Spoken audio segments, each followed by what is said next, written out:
Dalam pokok pembahasan kali ini, saya ingin membongkar salah satu cara sederhana dan ampuh untuk mempengaruhi orang tanpa adanya bantahan yang berarti.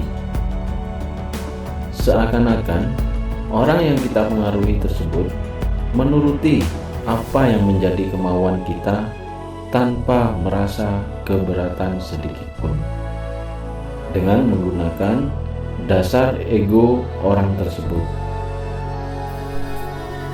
Assalamualaikum warahmatullahi wabarakatuh. Salam sejahtera buat saudaraku semua dimanapun Anda berada. Berjumpa kembali dengan kami, MK Motivasi Channel, kumpulan video motivasi dan inspirasi kehidupan. Dukung kami untuk lebih berkembang dengan cara like, komen, subscribe dan aktifkan tanda loncengnya. Pastikan tonton sampai akhir agar tidak gagal paham ya. Yuk, mari kita simak selanjutnya. Mohon jangan di-skip agar tidak gagal paham ya.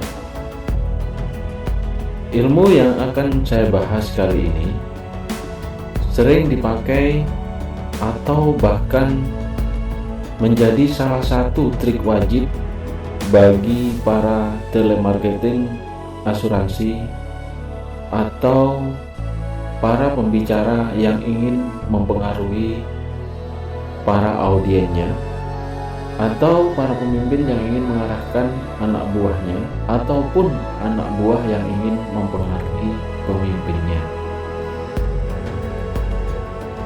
Trik rahasia ini dalam ilmu pergaulan lebih dikenal dengan nama rahasia Socrates. Untuk mempraktekkan ilmu ini, ada beberapa aturan yang harus kita lakukan. Yang pertama, jangan sekali-sekali memulai pembicaraan dengan hal yang bertentangan dengan lawan bicara Anda. Yang kedua, mulailah dengan menitik beratkan pada apa yang menjadi keinginan Anda sampai terasa oleh lawan bicara Anda, dan ulangi beberapa kali serta perlihatkan bahwa Anda dan dia mempunyai keinginan yang sama. Tunjukkan bahwa perbedaan yang ada hanya pada cara melakukannya saja, bukan pada tujuannya. Mari kita bedah atau jabarkan aturan di atas secara lebih sederhana. Usahakan lawan bicara Anda sedari awal berkenan hati pada Anda. Jangan sampai ada sikap menentang ataupun menolak. Berikut penjelasannya, kenapa harus seperti itu. Yang pertama, sebuah kata yang bersifat menolak atau menentang adalah suatu halangan yang tidak mudah untuk diatasi. Jawaban kata tidak merupakan kata yang dikuasai oleh rasa angkuh dan cenderung dipertahankan oleh orang yang mengatakannya. Bisa jadi beberapa saat kemudian dia menyadari bahwa kata tidak merupakan kata yang kurang tepat untuk dikatakan.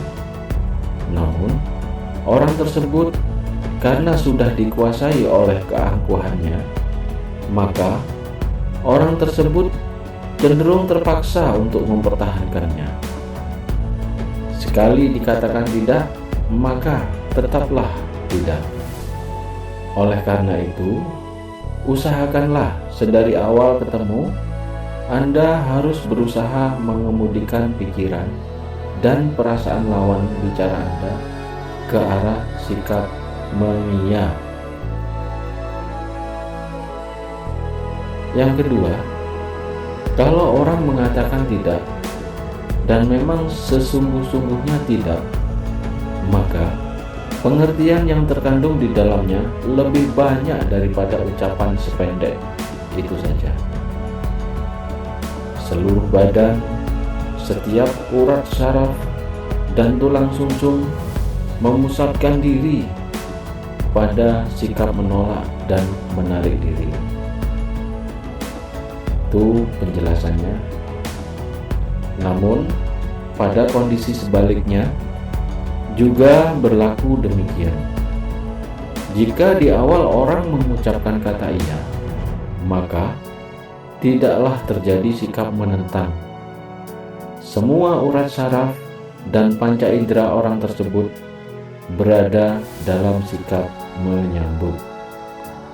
Makin banyak kita peroleh reaksi mengiya dari awal, maka semakin besar pula kesempatan bagi kita untuk memperoleh perhatian yang kita kehendaki dari lawan bicara kita.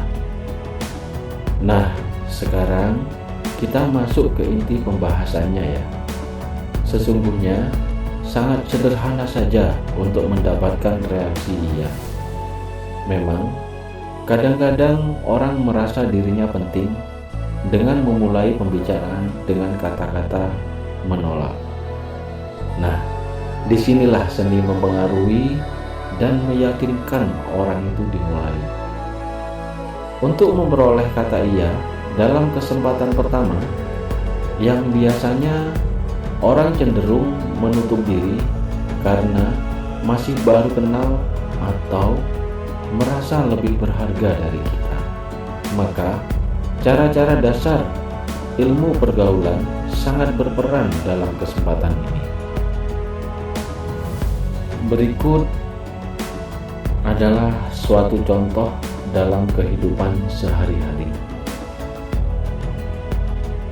Coba perhatikan baik-baik yang dilakukan oleh agen telemarketing ketika menghubungi calon customernya atau customernya. Biasanya dari awal mula pembicaraannya mengarahkan calon customer untuk segera mengiyakan pertanyaannya. Biasanya menanyakan kabar atau menyebut nama orang yang dihubungi, yang jawabannya bisa dipastikan dengan kata iya. Dan untuk selanjutnya, sekalian dengan menawarkan produk, dia berusaha untuk mendapatkan kata iya sebanyak mungkin agar mendapatkan deal penawaran lebih besar lagi. Terkadang ada beberapa orang yang memang cenderung menutup diri pada orang baru, produk baru, atau hal-hal yang baru. Namun, bila kita bisa menanggapi keluhan orang-orang tersebut dan memberi serta bisa mengolah persetujuan dan membenarkan atas apa yang menjadi keluhan-keluhan orang tersebut dengan membuat pertanyaan-pertanyaan yang menarik hati untuk mendapatkan kata iya lebih banyak lagi. Lama-lama obrolan jadi lebih lunak dan bersahabat. Pengakuan dan penghargaan yang tulus adalah kunci dari itu semua.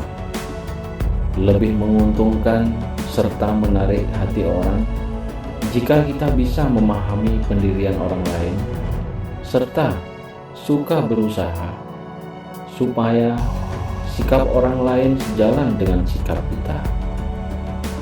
Hal yang sama dengan bola biliar. Anda tentu tahu ya bola biliar ya, yang berguling menuju suatu arah tujuan. Hanya sekali saja tenaga yang diperlukan untuk menyimpangkan arah bergulingnya. Akan tetapi sebaliknya, untuk membalikkan arah bergulingnya diperlukan tenaga dan daya upaya yang jauh lebih besar. Kiranya cukup sekian dulu pembahasan kali ini. Mudah-mudahan cerita di atas dalam pokok bahasan kali ini ada hikmah yang bisa dipetik. Terima kasih sudah menyimak video ini sampai selesai. Salam sukses untuk kita semua. Nantikan video selanjutnya dengan pokok bahasan yang lebih menarik. Jangan lupa dukungannya, like, komen, subscribe, dan klik tombol loncengnya. Kalau dirasa bermanfaat, tolong bantu share di medsos Anda ya, agar semakin banyak yang ikut merasakan manfaatnya. Terima kasih.